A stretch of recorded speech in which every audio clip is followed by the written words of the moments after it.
Hi friends, இன்றைக்கி நம்ம வீடியோவில் எம்ப்ராய்டரி பற்றி தான் பார்க்க போகிறோம். அதுக்கு இந்த மாதிரி லைன்ஸ் போட்டுட்டு நீடில் த்ரெட்டை ஜாயின் பண்ணிவிட்டு ஒரு சைடு நாட் போட்டுக்கோங்க. இப்போ அடியிலேருந்து நம்ம நீடில் மேலே எடுக்கணும். மேலே எடுத்துட்டு அப்புறம் சின்ன சின்னதாக ஸ்டிச்சஸ் போடணும். இது ஈக்குவலாக இருக்கணுங்கிற அவசியம் இல்லை, இந்த கேப்ஸும் ஈக்குவலாக இருக்கணுங்கிற அவசியமும் இல்லை. ஏன்னா இப்போ நம்ம ஃபஸ்ட்டு பார்க்க போகிறது அன்ஈவன் ஸ்டிச். ஸோ அது எப்போவுமே ஈக்குவலாக இருக்காது. உங்களுக்கு ஃபஸ்ட்டு மேலேருந்து கீழே இன்சர்ட் பண்ணிவிட்டு அப்புறம் அடியில் இழுத்துட்டு அதுக்கப்புறம் மறுபடியும் மேலே இன்சர்ட் பண்ணி அந்த மெத்தட்லேயும் நீங்கள் ஸ்டிச் பண்ணலாம். அப்படி இல்லைன்னா இப்போ நான் பண்ணுற மாதிரி அடியில் கை வச்சு ஊசி மேலே அப்படி ஆக்கிட்டு எடுக்கலாம். இந்த ரெண்டு உங்களுக்கு எது ஈஸியாக இருக்கோ நம்ம அந்த மெத்தடில் நம்ம யூஸ் பண்ணிக்கலாம். இப்போ இது கொஞ்சம் ஈஸியாக இருக்குனாலும் இந்த மெத்தடில் ஸ்டிச் பண்ணுறேன். இதேவே நம்ம இந்த லைன் ஃபுல்லாக ஃபினிஷ் பண்ண போகிறோம்.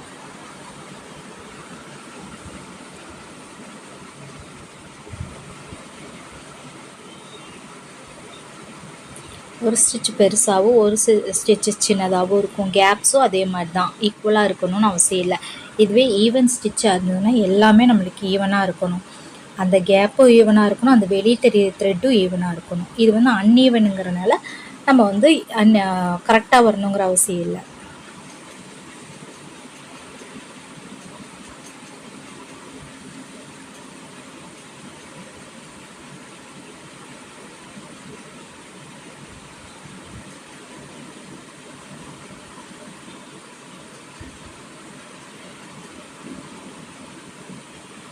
இப்போ இதை ஃபுல்லாக முடிச்சுட்டு நம்ம எண்டில் நாட் போட்டுக்கலாம்.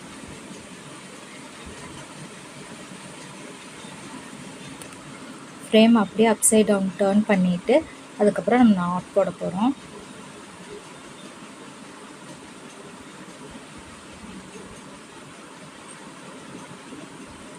நாட் போடும்போது அடியில் இருக்கிற அந்த த்ரெட்டில் கை வச்சுட்டு அதுக்கப்புறம் சின்னதாக இங்கேருந்து ஊசி விட்டு நம்ம எடுத்து நாட் போடலாம். பெருசாக போட்டோன்னா அடியில் இந்த நூல் வெளியே தெரியும், ரொம்ப அசிங்கமாக இருக்கும். அப்போ 2 வாட்டி நூலை இது டேர்ன் பண்ணிவிட்டு நல்லா இழுத்து விட்டுட்டு நம்ம நாட் போட்டுக்கலாம். நம்மளோட அன்ஈவன் ஸ்டிச் இன்றைக்கி முடிஞ்சிருச்சு.